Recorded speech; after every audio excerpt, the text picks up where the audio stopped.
Para responder a questão abaixo, considere a figura a seguir que representa as prateleiras de um painel. Eu coloquei assim porque, na verdade, está um pouco alterado esse texto. Era a mesma figura para três ou quatro questões, se eu não me engano. Inclusive, até tem em outras aulas, né, que cai questões também de outro, porque cai com esse mesmo tema, com essa mesma figura, caiu de vários assuntos.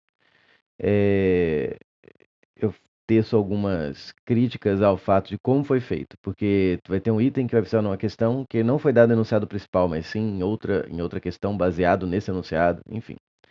Mas isso é para outra aula. Vamos focar aqui, ó. Então tem essa figura que representa prateleiras de um painel. Então isso aqui é como se eu estivesse preso na parede, tá? E aqui é o chão. Para gatos de estimação que vivem em apartamentos, podem ser construídos painéis de parede com prateleiras, plataformas e esconderijos, de modo que eles explorem o ambiente e se exercitem. Em uma parede com um desses painéis, 3 prateleiras estão fixadas conforme a figura. Um gato pula na horizontal, é importante, da prateleira P3 para a prateleira P2. Mas peraí, pulou na linha horizontal e caiu aqui? Sim, claro, né? Tem a gravidade. Então, ele pulou na horizontal e a gravidade fez ele cair e ele cai aqui, tá certo? Usando gravidade igual a 9,81 metros por segundo ao quadrado, a UFSM tem esse hábito aí de usar a gravidade não arredondada, mais aproximada para o valor verdadeiro, valor real, que não é comum em vestibular, mas ela gosta, pelo menos não nos vestibulares que eu estou acostumado, né? Vai que no vestibular do Rio Grande do Sul é mais habitual usar o 9,81, enfim. Se prepare para isso. Considerando o animal como uma partícula e ignorando a resistência do ar, então aqui está deixando todo o cenário muito bem feito, inclusive, isso aqui eu te elogiar, né? Todo o rigor físico aqui para eu poder usar as equações que se conhece de lançamento horizontal, né? Porque ele pulou na horizontal. E eu vou considerar uma partícula, então eu não preciso considerar a extensão do gato, o movimento de rotação, enfim, é só a translação. E sem considerar a resistência do ar, então eu posso usar ali a gravidade, a aceleração vertical, por exemplo, só como a gravidade, porque se tivesse ar, poderia ter resistência do ar, isso influenciaria na aceleração de queda aqui, ó. E até poderia frear o movimento horizontal dele, mas eu desconsidero isso, então se torna um exercício mais tradicional aí de vestibular. Que é bom. No referencial fixo no painel, o tempo que ele permanece no ar é. Então, considerando o animal como uma partícula, ignorando a resistência do ar, no referencial fixo do painel, o tempo que ele permanece no ar é. Então, aqui tem as alternativas. Ele quer o tempo que ele permanece no ar. Bom, então é um caso clássico de exercício de lançamento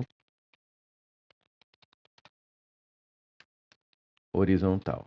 Ah, mas espera aí, pessoal, eu não estou lançando, ninguém está lançando o gato, tá? Ele próprio está se lançando, é um lançamento horizontal. Então, quando eu tenho um lançamento horizontal, basicamente o que você tem que saber é a velocidade inicial V0 é horizontal, tá? E como todo lançamento, na verdade vertical não, mas porque só tem um tipo de movimento, mas como lançamento horizontal é lançamento oblíquo, você pode analisar as duas direções, você pode separar o movimento e analisá-los em duas direções isoladamente. Como assim? Vai ter um movimento horizontal e simultaneamente um movimento vertical, tá? Do gato. Beleza? Qualquer objeto que seja lançamento horizontal acontece isso. Na horizontal, como não tem o ar, ele segue e não tem nada que freie o movimento, já que não tem resistência do ar, ele segue com velocidade constante. Então, essa componente horizontal do movimento é um movimento uniforme. A gente vê lá no início de cinemática. Já a componente vertical, como estamos no planeta Terra, temos a aceleração da gravidade do planeta Terra, 9,81 metros por segundo ao quadrado, aproximadamente. Portanto, esse movimento na vertical é acelerado continuamente, aceleração constante. Então, é um move.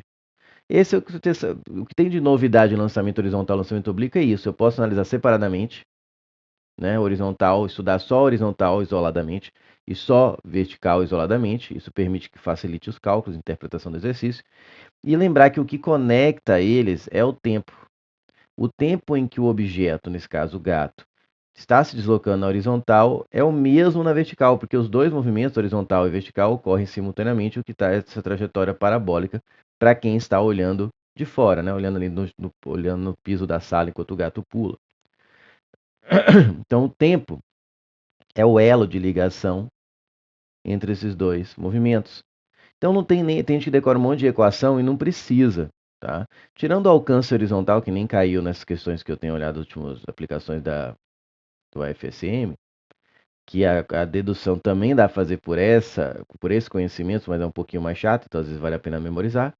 Não precisa memorizar as outras. Basta lembrar das equações de movimento uniforme e de movimento uniformemente variado, que você aprende no início do estudo de cinemática, tá? Quais são elas? As principais, né?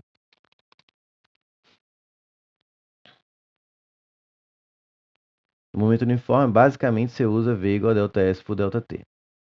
Ah, professor, mas e o sorvete? S igual a S0 mais V mais VT. Gente, só basta trocar delta S por S menos S0 e isolar o S.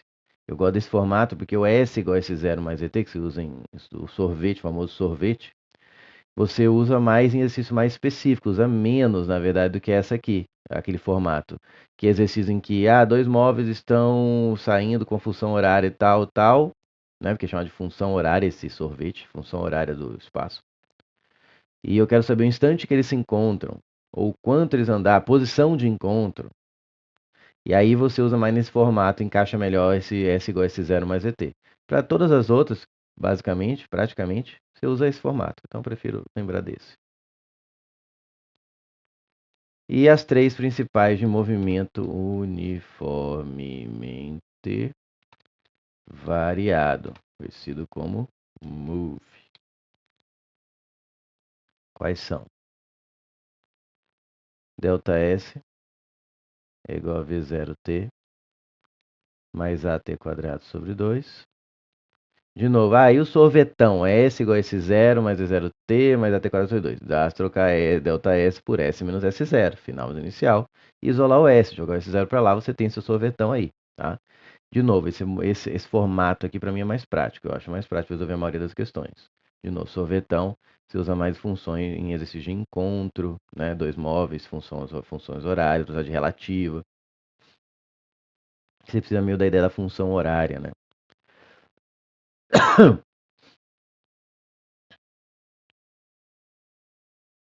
V0 velocidade inicial, A aceleração, ΔS variação do espaço. Aí tem a função horária da velocidade, V igual a V0 mais AT, V velocidade final, V0 inicial. E o nosso amigo Torricelli, V quadrado, igual a V0 ao quadrado, mais 2A delta S. Perfeito? Aí vai uma diquinha extra. Tem aquela função também, delta S sobre delta T igual a V mais L sobre 2. Essa aí você usa em casos mais específicos, eu não vou encher você de fórmula, sendo que eu vou usar apenas uma dessas três aqui nessa questão. Aqui é só uma revisãozinha básica, geral, mas ainda básica, que eu acho que vocês memorizam, que viram muito, das equações. Dica extra aqui, ó. Geralmente, como que você sabe qual vai usar? É a interpretação de texto. Tem que treinar a interpretar texto e ver quais dados você tem e quais dados você está precisando. Mas uma diquinha, um macetezinho extra, que macete significa não serve para todos os casos, mas serve para boa parte. Tá? Não entenda macete como verdade universal, que sempre vai te salvar. Que é o que o pessoal adora, né? Se eu aprendesse assim. Se eu tivesse aprendido assim, né? Ver o vídeo lá no YouTube, no Instagram, com um macete que serve para 5, 6 casos. Nossa, se eu tivesse aprendido assim, eu não teria tanta dificuldade. Claro.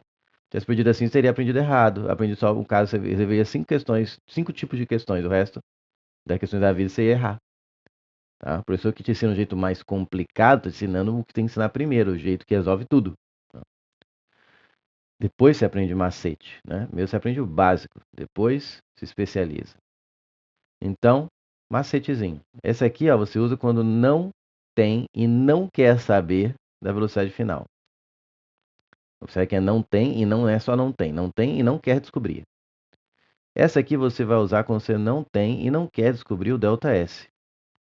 E esse é famoso. Você usa quando não tem e não quer descobrir o tempo. Beleza? A que eu não falei é quando você não tem, não quer descobrir a aceleração, que é um caso mais raro. E aquela que não tem aceleração, você sempre pode resolver com duas dessas aqui.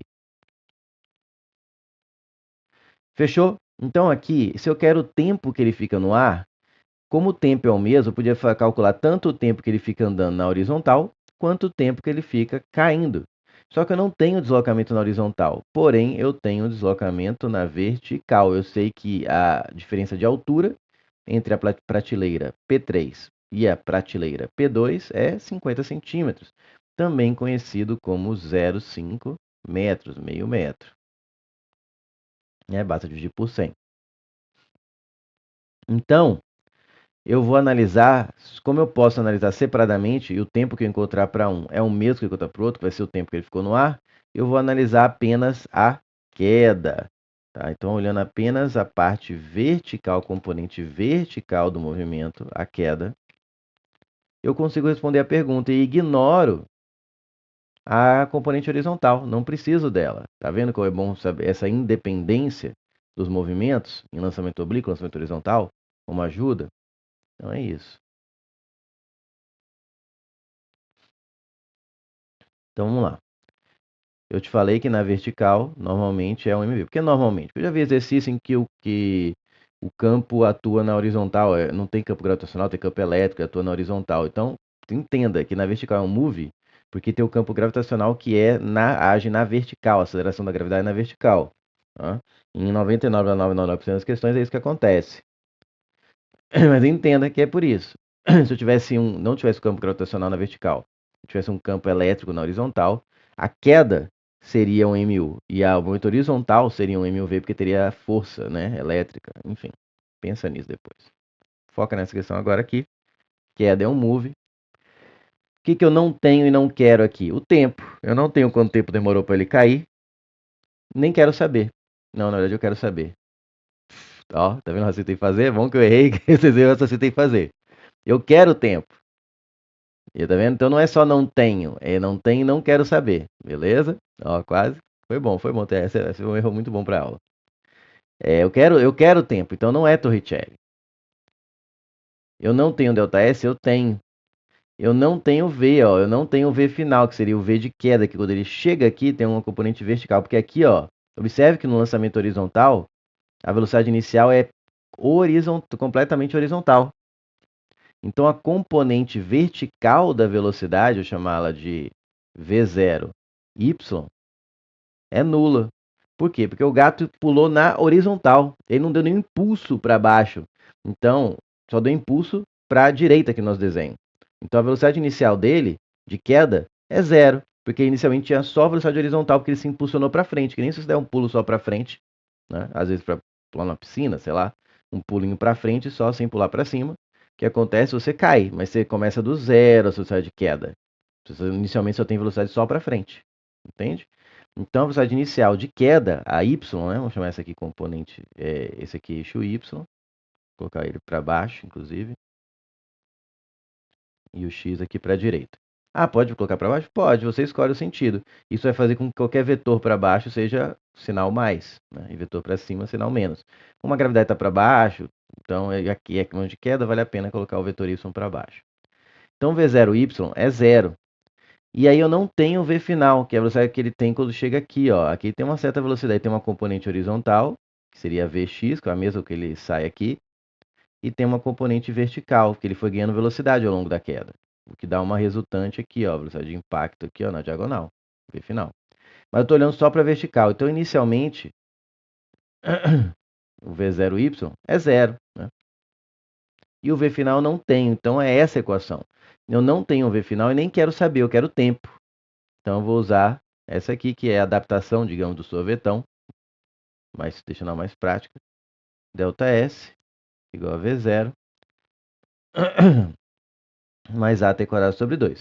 Se você quiser deixar tudo mais claro, vai que é uma questão discursiva, ou pelo menos para o seu entendimento, coloca y nas variáveis que dependem do eixo, né? Porque aqui estou na vertical, então é ΔSy, V0y, AY, né, a aceleração na vertical, que seria a gravidade. O tempo você não coloca TY, porque o tempo horizontal, o tempo na vertical é o mesmo, né? sobre 2. Então, delta SY é quanto ele desloca na vertical, 50 centímetros, 0,5 metros.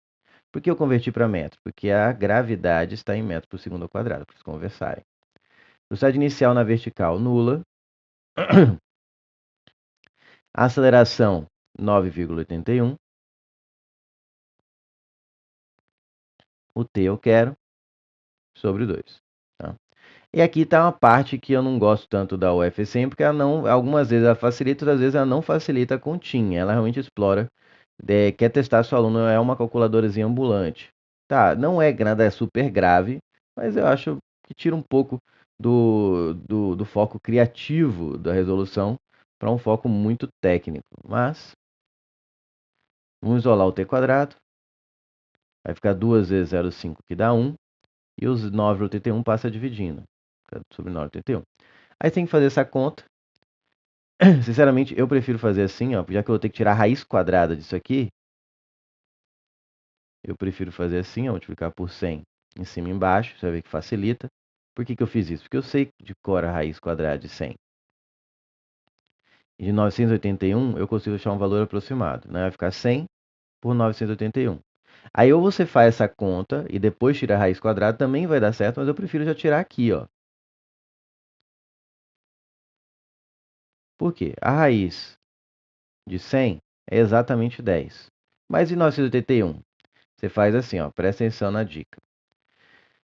Vai cercando, não vai dar exato, tá? Mas vou saber, eu vou chegar a um valor aproximado. Vai cercando. 30 ao quadrado é 900. Então, 981 é o 30 e poucos ao quadrado, provavelmente, porque 40 ao quadrado já é 1600. Então, eu sei que 981 é 30 e tanto, vírgula, alguma coisa, ao quadrado. Então, tá entre 30 e 40. E aí, você olha que termina com 1. Termina com 1, você testa quem? Ou 31 ou 39, porque 1 vezes 1 dá 1, termina com 1. 39, 9 vezes 9, 81, termina com 1. Mas como está bem mais perto de 900 do que de 1600, eu vou tentar o 31. Você faz ele ao quadrado e vê se chega perto de 981.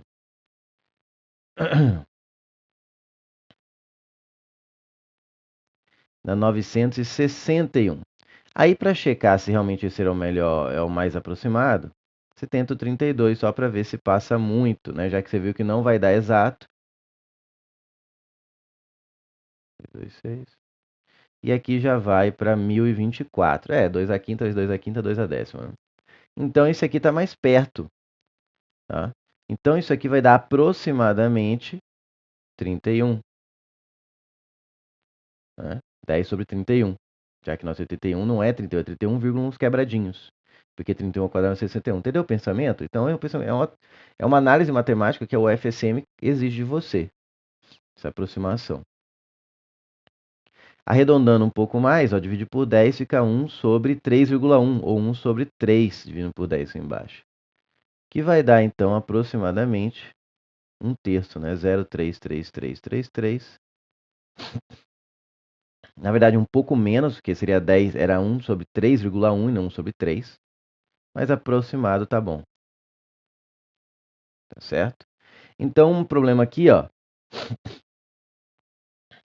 O tempo, ele podia ter falado aproximadamente. Teve questões de outros vestibulares que ele falou. Isso aqui não é o tempo exato. Não dá, dá bem próximo, mas não é exatamente. Então, ele podia ter colocado aproximadamente, porque isso pelo menos dá uma indicação para o aluno que ele vai ter que fazer uma análise de arredondamento, de aproximação. Tá? Então, se o tempo que ele ficou no ar, tempo de queda, que é o menor horizontal, tempo de voo, foi aproximadamente 0,33 segundos, o mais próximo aqui é o 0,32. Gabarito C de casa.